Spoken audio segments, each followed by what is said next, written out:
ಜಾಗದಲ್ಲಿ ಸಾಗಿ ವ್ಯಕ್ತಿಗತವಾಗಿ ಯಾರ ವಿರುದ್ಧವೂ ಯಾವ ಸಂಸ್ಥೆ ಯಾವ ಪಕ್ಷದ ವಿರುದ್ಧವೂ ಘೋಷಣೆ ಕೂಗದೆ ನಮ್ಮ ಹೋರಾಟ ಪಕ್ಷಾತೀತವಾಗಿದ್ದು ಸರ್ವ ಪಕ್ಷಗಳ ಸಹಕಾರದೊಂದಿಗೆ ನಡೆದಿದೆ. ನಮ್ಮ ಉದ್ದೇಶ ನಮ್ಮ ಭೂಮಿ ಮತ್ತು ನಮ್ಮ ಬದುಕನ್ನು ಉಳಿಸಿಕೊಳ್ಳುವುದಾಗಿದೆ.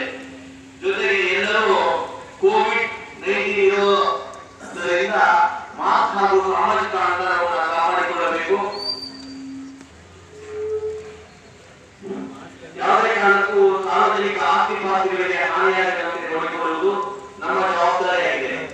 ಜೊತೆಗೆ ಸಂಪೂರ್ಣ ಕಾರ್ಯಕ್ರಮವನ್ನು ವಿಡಿಯೋ ಕ್ಯಾಮೆರಾಗಳಲ್ಲಿ ಸೆರೆ ಹಿಡಿಯುವುದರಿಂದ ನಾವೆಲ್ಲರೂ ಜನಪರ ಹೋರಾಟದ ಮುಂದಿನ ನಮ್ಮ ಹೆಜ್ಜೆಗಳಿಗೆ ಕೈಜೋಡಿಸಿ ಎಂದು ಮಲೆನಾಡು ಹಿತರಕ್ಷಣಾ ವೇದಿಕೆ ನಿಮ್ಮಲ್ಲಿ ವಿನಂತಿಸಿಕೊಳ್ಳುತ್ತದೆ.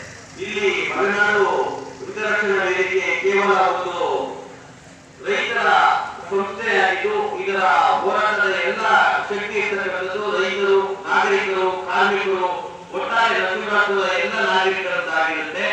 ಹಾಗಾಗಿ ಆರಕ್ಷಕ ಸಿಬ್ಬಂದಿಗೆ ಸಹಕಾರ ನೀಡುತ್ತಾ ನಮ್ಮ ಜಾಥಾವನ್ನ ಇಂದಿನ ಕೆಲವೇ ಕ್ಷಣಗಳಲ್ಲಿ ಆರಂಭ ಮಾಡೋಣ.